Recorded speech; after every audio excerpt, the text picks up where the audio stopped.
Hello students, video शुरू करने से पहले प्लीज चैनल को लाइक, शेयर और सब्सक्राइब जरूर करें। एक इम्पॉर्टेंट इन्फॉर्मेशन, अगर आपको इस वीडियो के नोट्स चाहिए तो डिस्क्रिप्शन बॉक्स में दिया गया डाउनलोड लिंक चेक करें। Thank you. चलिए शुरू करते हैं। इस वीडियो में हम पढ़ेंगे BPCE 15 industrial and organisational psychology के प्रीवियस ईयर क्वेश्चन और most important questions with answers.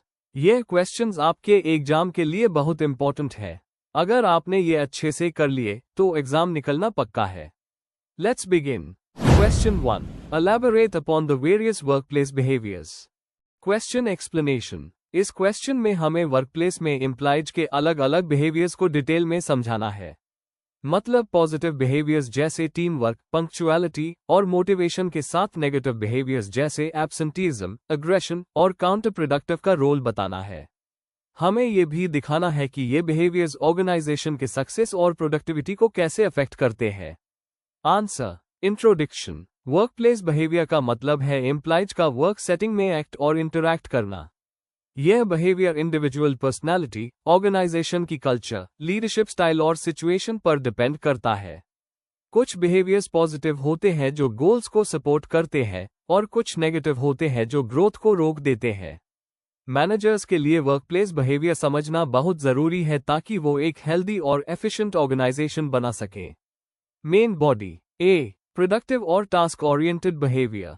ये वो बिहेवियर्स होते हैं जो डायरेक्टली ऑर्गेनाइजेशन के गोल्स को अचीव करने में हेल्प करते हैं, जैसे टाइम पर आना, डेडलाइंस पूरे करना, क्वालिटी मेंटेन करना और इनिशिएटिव लेना। टेलर की साइंटिफिक मैनेजमेंट थियरी भी एफिशिएंसी और टास्क फोकस को हाईलाइट करती है। एग्जाम्पल, मैन्युफैक्चरिंग यूनिट में अगर वर्कर्स अपने प्रोडक्शन टारगेट्स टाइम पर पूरे करते हैं और सेफ्टी फॉलो करते हैं तो यह प्रोडक्टिव बिहेवियर है। बी, प्रो सोशल और cooperative behaviour. Team work, cooperation और हेल्पिंग बिहेवियर इस कैटेगरी में आते हैं। ऑर्गेनाइजेशनल सिटीजनशिप बिहेवियर OCB का कॉन्सेप्ट इंपॉर्टेंट है, जिसमें एम्प्लॉयज अपने फॉर्मल ड्यूटीज के बियॉन्ड हेल्प करते हैं। ये ट्रस्ट और पॉजिटिव कल्चर को स्ट्रांग बनाता है। एग्जाम्पल, एक सॉफ्टवेयर टीम जहां मेंबर्स एक दूसरे को कोडिंग में हेल्प करते हैं, प्रोजेक्ट जल्दी कंप्लीट होता है और टीम बॉन्डिंग भी स्ट्रांग होती है। सी, काउंटर प्रोडक्टिव और नेगेटिव बिहेवियर। हर बिहेवियर पॉजिटिव नहीं होता। कुछ नेगेटिव होते हैं जो ऑर्गेनाइजेशन को हार्म करते हैं, जैसे एब्सेंटीज्म, लेट आना, अग्रेशन, थेफ्ट या इंटेंशनली काम स्लो करना। इसको counter productive work behaviour CWB कहते हैं। स्ट्रेस, डिसैटिस्फैक्शन और पुअर लीडरशिप इसका मेन कॉज हो सकते हैं। एग्जाम्पल, अगर एम्प्लॉय मैनेजमेंट से प्रॉब्लम होने के वजह से जानबूझकर काम स्लो करता है तो टीम की प्रोडक्टिविटी गिर जाती है। डी, अडैप्टिव और इनोवेटिव बिहेवियर। आज के फास्ट चेंजिंग वर्ल्ड में अडैप्टेबिलिटी और इनोवेशन बहुत इंपॉर्टेंट है। अडैप्टिव बिहेवियर का मतलब है नए टेक्नोलॉजीज, न्यू पॉलिसीज या शेड्यूल्स के साथ एडजस्ट करना। इनोवेटिव बिहेवियर का मतलब है नए आइडियाज और क्रिएटिव सॉल्यूशंस देना। एग्जाम्पल, कोविड-19 के दौरान एम्प्लॉयज ने क्विकली जूम और गूगल मीट अडॉप्ट किया। यह अडैप्टेबिलिटी का एग्जाम्पल है। जो एम्प्लॉयज नए डिजिटल सॉल्यूशन सजेस्ट करते हैं वो इनोवेटिव बिहेवियर दिखाते हैं। ए, एथिकल और रिस्पॉन्सिबल बिहेवियर। एथिकल बिहेवियर में ऑनेस्टी, इंटीग्रिटी, अकाउंटेबिलिटी और रिस्पेक्ट आता है। रिस्पॉन्सिबल एम्प्लॉयज रूल्स फॉलो करते हैं और मिसयूज ऑफ रिसोर्सेज अवॉइड करते हैं। ये ट्रस्ट और क्रेडिबिलिटी को बिल्ड करता है। एग्जाम्पल, HR डिपार्टमेंट अगर एम्प्लॉयज के पर्सनल डाटा को कॉन्फिडेंशियल रखता है तो ये एथिकल और रिस्पॉन्सिबल बिहेवियर है। कंक्लूजन, वर्कप्लेस बिहेवियर एक ऑर्गेनाइजेशन की स्ट्रेंथ या वीकनेस बन सकता है।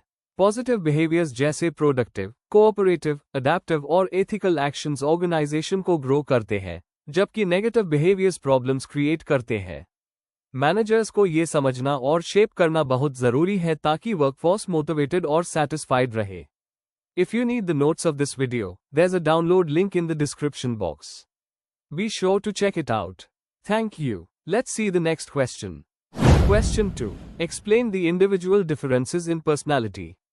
Question explanation. इस क्वेश्चन में हमें बताना है कि लोग पर्सनैलिटी में एक दूसरे से कैसे डिफरेंट होते हैं। हमें उन फैक्टर्स पर डिस्कशन करना है जो पर्सनैलिटी को शेप करते हैं, जैसे बायोलॉजी, एनवायरनमेंट और कल्चर। साथ ही कुछ थियरीज और प्रैक्टिकल एग्जाम्पल्स भी देने हैं जो इंडिविजुअल डिफरेंसेस को समझाते हैं। आंसर। इंट्रोडक्शन। पर्सनालिटी का मतलब है एक इंसान के थॉट्स, फीलिंग्स और बिहेवियर का यूनिक पैटर्न जो उससे दूसरों से अलग बनाता है। हर इंसान की पर्सनैलिटी अलग होती है, चाहे उनकी अपब्रिंगिंग या एनवायरनमेंट एक जैसा ही क्यों ना हो। इन्हीं डिफरेंसेस को इंडिविजुअल डिफरेंसेस कहते हैं। ये डिफरेंसेस बायोलॉजी, एनवायरनमेंट और सोसाइटी के इंटरेक्शन से बनते हैं। साइकोलॉजिस्ट जैसे ऑलपॉट, केटल और फ्रॉइड ने इस टॉपिक पर अलग अलग थियरीज दी है। Main body. 1. Meaning and nature of individual differences.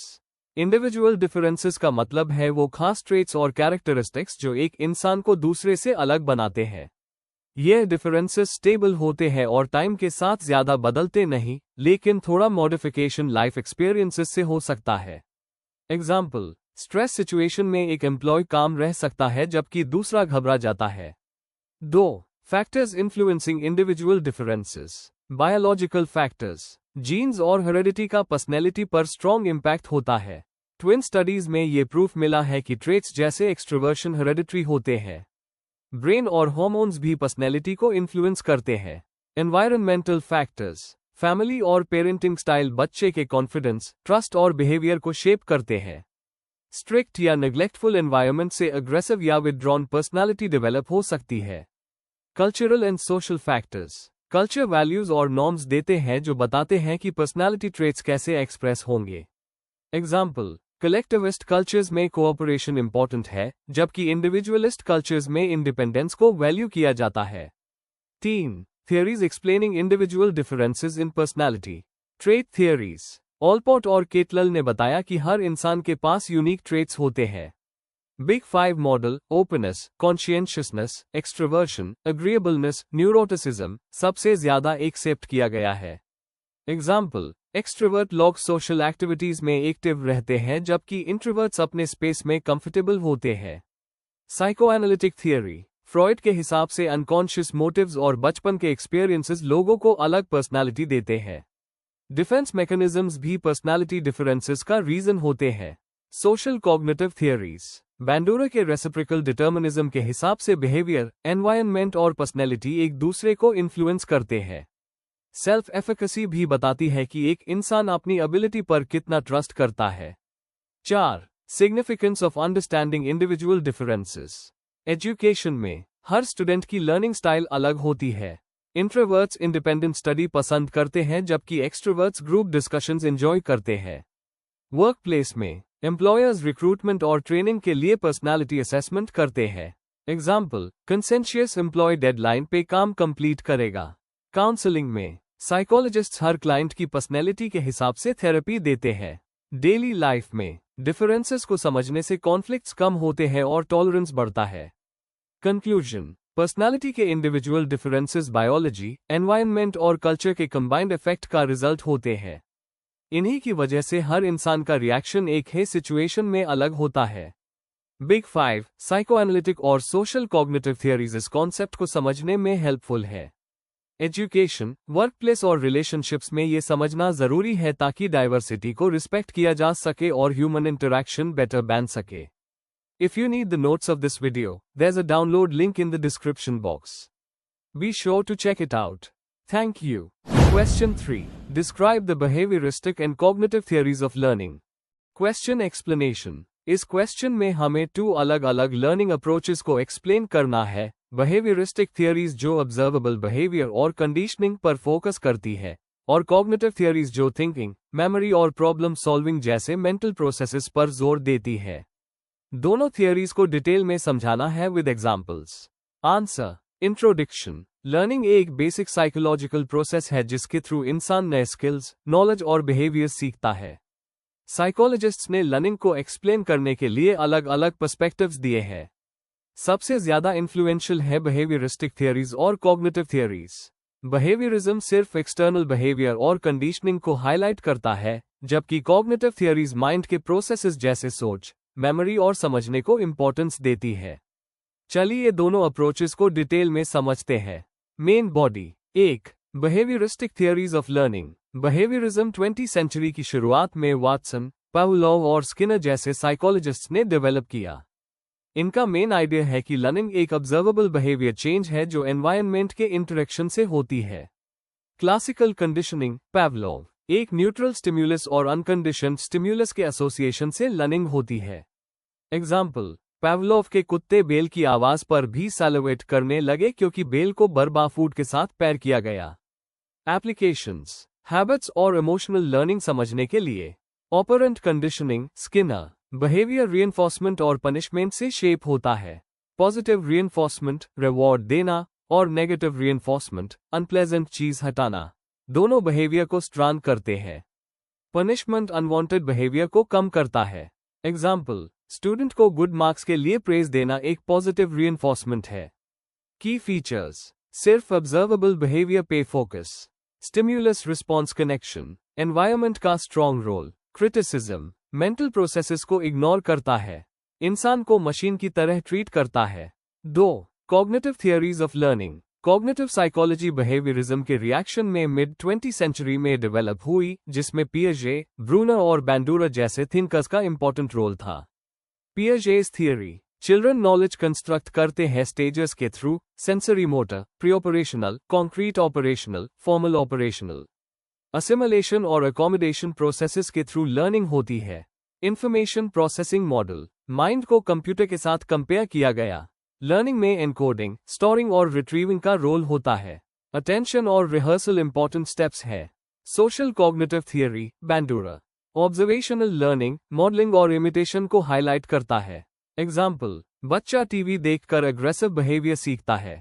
Self efficacy concept दिया, अपने ऊपर बिलीफ कि इंसान कुछ अचीव कर सकता है। की फीचर्स, मेंटल प्रोसेसेस जैसे थिंकिंग और मेमोरी पे फोकस। लर्नर एक एक्टिव पार्टिसिपेंट है, कॉम्प्लेक्स बिहेवियर्स को समझाता है। क्रिटिसिज्म, एनवायरनमेंट की रोल को कभी अंडर एस्टिमेट करता है। मेंटल प्रोसेसेस को मेजर करना टफ है। 3. Comparative view, behaviourism mechanical conditioning पर बेस्ड है, जबकि कॉग्निटिविज्म एक्टिव इंफॉर्मेशन प्रोसेसिंग को हाईलाइट करता है। बिहेवियरिज्म ट्रेनिंग और हैबिट्स के लिए इफेक्टिव है। कॉग्निटिविज्म प्रॉब्लम सॉल्विंग और हायर थिंकिंग के लिए बेटर है। आज के साइकोलॉजिस्ट्स दोनों को इंटीग्रेट करके बैलेंस्ड अप्रोच अडॉप्ट करते हैं। कंक्लूजन, तो समझने की बात यह है कि बिहेवियरिस्टिक और कॉग्निटिव थियरीज दोनों हाई लर्निंग को अलग एंगल से एक्सप्लेन करती है। बिहेवियरिज्म एनवायरनमेंट और रिइंफोर्समेंट को हाईलाइट करता है, जबकि कॉग्निटिव थियरीज सोच और समझने के प्रोसेसेस को। एजुकेशन और ट्रेनिंग में दोनों अप्रोचेस का कंबाइंड यूज सबसे इफेक्टिव होता है। If you need the notes of this video, there's a download link in the description box. Be sure to check it out. Thank you. Question 4. Discuss the various causes of accidents in organizations. Describe the models of accident phenomenon. Question explanation. इस question में हमें 2 चीजें लिखनी है। पहले, organisations में accidents के causes, जैसे ह्यूमन, ऑर्गेनाइजेशनल और एनवायरमेंटल रीजंस। दूसरा, एक्सीडेंट फिनोमेनन के मॉडल्स, जो थियोरेटिकल एक्सप्लेनेशंस देते हैं कि एक्सीडेंट्स क्यों और कैसे होते हैं। इसमें डिस्क्रिप्टिव और एनालिटिकल दोनों पॉइंट्स लिखने हैं with examples. Answer, introduction. Accidents मतलब वर्कप्लेस पर होने वाले अनएक्सपेक्टेड इंसिडेंट्स जो इंजरी, जान का खतरा या प्रॉपर्टी लॉस करते हैं। इंडस्ट्रियल और ऑर्गेनाइजेशनल साइकोलॉजी में एक्सीडेंट्स एक मेजर इशू होते हैं क्योंकि ये एम्प्लॉय की सेफ्टी और ऑर्गेनाइजेशन की प्रोडक्टिविटी दोनों को इम्पैक्ट करते हैं। कॉजेस समझना प्रिवेंशन के लिए जरूरी है और मॉडल्स हमें थियोरेटिकल फ्रेमवर्क देते हैं।